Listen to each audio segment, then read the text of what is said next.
사역하는 첫 번째 조건은 능력의 크고 작음에 있지 않고 그 사람의 영이 얼마나 깨끗한가 거기에 있다고 합니다. 오늘의 누림을 시작하겠습니다. 청취자 여러분 안녕하세요. 오늘의 누림의 최상룡 형제입니다. 반갑습니다. 우리가 워치만 리의 책 자아의 파쇄와 영의 해방 어느새 제7장 오늘이 7장인데요. 이 7장의 제목은 분리와 계시입니다. 하나님은요 우리 겉사람에 대해 파쇄의 일만 하실 뿐 아니라 또한 이 겉사람을 분리시키십니다. 하나님은 우리의 영과 혼, 즉 속사람과 겉사람을 분리시키기를 원하십니다. 왜 분리를 시키실까요? 이것은 혼잡되어 있기 때문입니다. 하나님의 자녀들의 이제 한 가지 큰 문제가 있다면 바로 영과 혼의 혼잡됨입니다. 언제든지 어떤 사람의 이제 영이 나올 때 그 사람의 혼이 함께 흘러나오는 것이죠. 여러분은 사람들에게서 깨끗한 영을 찾기가 아마 어려울 것입니다. 많은 사람들에게 이 깨끗함이 결여되어 있습니다. 바로 이 혼잡함 때문에 하나님은 많은 사람을 쓰시지 않으시는 겁니다. 사역하는 첫 번째 조건은 능력의 크고 작음에 있지 않고 그 사람의 영이 얼마나 깨끗한가 거기에 있다고 합니다. 이처럼 혼잡함은 많은 그리스도인들에게 가장 큰 문제점입니다. 우리 몸에서의 하나님의 모든 그런 역사는 우리 겉사람을 파쇄하는 것 또한 파쇄하는 것 그 말고도 또한 뭐가 있냐면 우리 혼잡함을 제거하는 것입니다. 한 면에서는 하나님은 우리의 겉사람의 완전함을 딱딱함 이거를 이제 유지하지 못하도록 우리를 파쇄하시죠. 한 번, 두 번, 10번, 20번 여러 번 우리를 이제 다루심으로 겉사람을 파쇄함으로 그럴 때 이제 우리가 어떻게 됩니까? 하나님 앞에서 더 이상 이 딱딱한 껍질을 이제 갖고 있지 않게 되는 거죠. 그런데 또 다른 면이 있습니다. 그것은 바로 우리의 영 안에 섞여 있는 겉사람의 문제입니다. 그럼 이 섞인 것은 어떻게 처리되어야 할까요? 이것은 이제 파쇄 외에 또 다른 면, 또 다른 면의 역사가 필요한데요. 그것은 곧 뭐냐면 분리되는 겁니다. 이것은 성령의 통제로 말미암는 것이 아니고 많은 경우 성령의 계시, 비피충으로 말미암습니다. 히브리서 이제 4장 12절, 13절 말씀은 이렇습니다. 우리가 이제 잘 알고 있는 말씀일 텐데요. 하나님의 말씀은 살아있고 운동력이 있어 좌우의 날선 어떤 검보다도 예리하여 혼과 영과 및 관절과 골수를 찔러 쪼개기까지 하며 또 마음의 생각과 뜻을 감찰하나니 지으신 것이 하나라도 그 앞에 나타나지 않음이 없고 오직 만물이 우리를 상관하시는 자의 눈앞에 벌거벗은 것 같이 드러나느니라. 이 뒷부분은요 이렇게도 그 뜻이 이렇게도 번역될 수 있답니다. 만물이 주님의 눈앞에 벌거벗었나니 주는 우리를 심판하시는 자이시니라. 먼저는요 우리는 이 성경에서 이 하나님의 말씀이 살아있다고 말하는 것을 주의해야 합니다. 우리가 정말로 하나님의 말씀을 접촉할 때 그 말씀 우리에게 사신 말씀이 됩니다. 우리가 하나님의 말씀이 살아있다는 것을 느끼지 못한다면 우리는 솔직하게 말해서 엄밀하게 말해서 하나님의 말씀을 만지지 못한 것입니다. 어떤 사람은 성경의 글자를 읽지만 하나님의 말씀을 만지지는 못합니다. 언제든지 우리가 살아있는 어떤 그 말씀, 어떤 것을 만질 때 그만큼 하나님의 말씀을 만진 것입니다. 하나님의 말씀은 살아있을 뿐 아니라 또 뭐라고 말합니까? 운동력이 있다고 말합니다. 살아있다는 것은 그 성질, 본질을 말하고요. 운동력이 있다는 것은 그 말씀이 우리에게 행하는 그런 일, 효능을 이제 말하는 것입니다. 그러면 이 말씀은 사람에게 무슨 역사를 이루고 있습니까? 여기에서는요, 찔러 쪼개기까지 한다고 말합니다. 하나님의 말씀은 그 좌우의 나리선, 양나리선 어떤 것보다도 예리하다고 말하고요. 관절과 골수를 찔러 쪼개기까지 한다고 하죠. 하나님은 그분의 말씀이 살아있고 운동력이 있어서 좌우에 날선 없던 것보다도 예리하여 사람에게 임할 때 관절과 골수 및 영과 혼을 분리시킬 수 있다고 말씀하십니다. 어떻게 분리시킵니까? 이것은 곧 우리의 마음의 동기를 드러내고 우리의 생각을 드러냄으로써입니다. 자기 마음을 아는 사람은 그리 많지 않답니다. 오직 빛 아래 있는 사람만이 자신의 마음을 안답니다. 빛 아래 있지 않는 사람은 자신의 마음을 모릅니다. 자신의 마음을 철저히 아는 사람은 한 사람도 없습니다. 우리는 자기의 마음을 조금도 모릅니다. 오직 하나님의 말씀이 임할 때 비로소 본래 우리의 모든 것이 다 우리 자신을 위한 것이었으며 우리 자신의 뜻을 구한 것이었으며 우리 자신의 지위를 높인 것이었으며 우리 자신을 내세우기를 바란 것이었음을 보게 될 것입니다.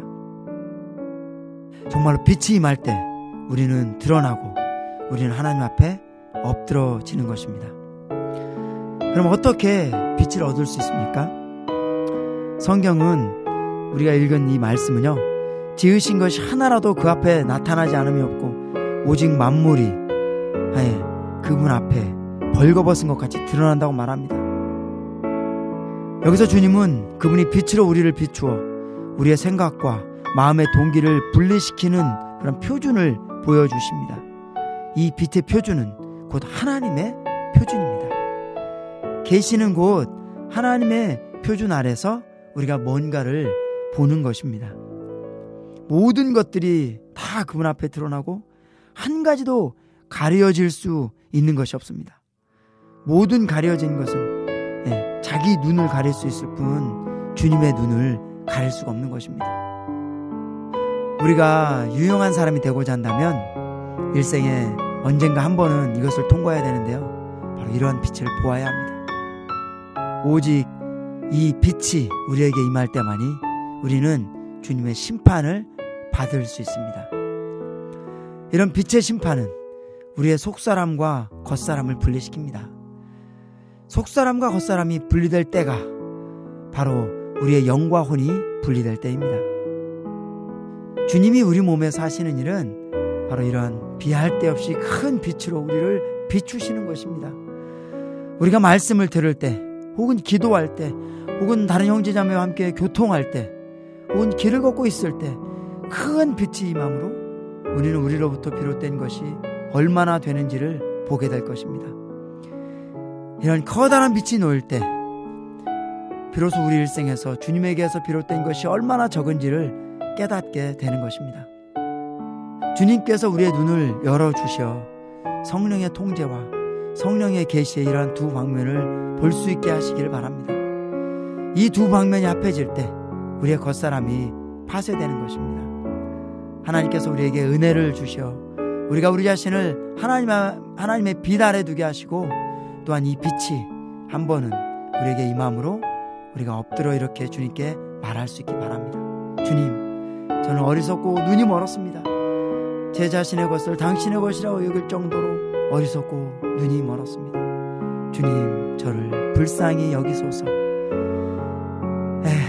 이렇게 우리가 이제 7장을 보았는데요, 정말로 우리가 영과 혼, 우리의 겉사람과 속사람이 분리됨으로 투명한 빛을 봄으로 우리의 속사람이 자유롭게 정말 혼잡됨 없이 나오기를 바랍니다. 그럼 다음 시간까지, 다음에 8장을 보겠는데요, 다음 시간까지 은혜 아래 안녕히 계시기 바랍니다.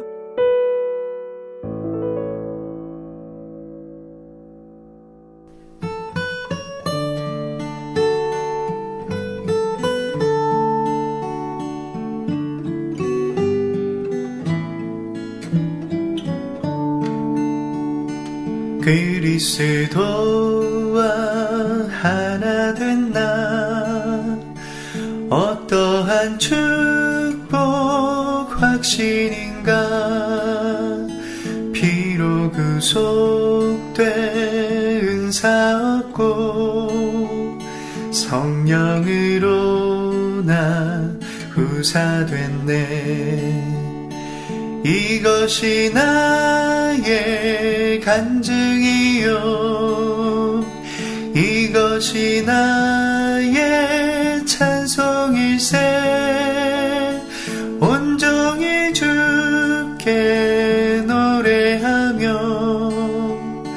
맘 다해 구주 찬양하리. 달콤함 속에 순종하며 들림받는 날 사모하네. 하늘로부터 소리 있어 긍휼과 사랑 일러주네. 이것이 나의 간증이요 이것이 나의 찬송일세. 온종일 주께 노래하며 맘 다해 구주 찬양하리. 늘 주와 함께 교통하며 순종할 때 참 안식일세. 주 오심 깨어 기다리며 주 사랑으로 적셔지네.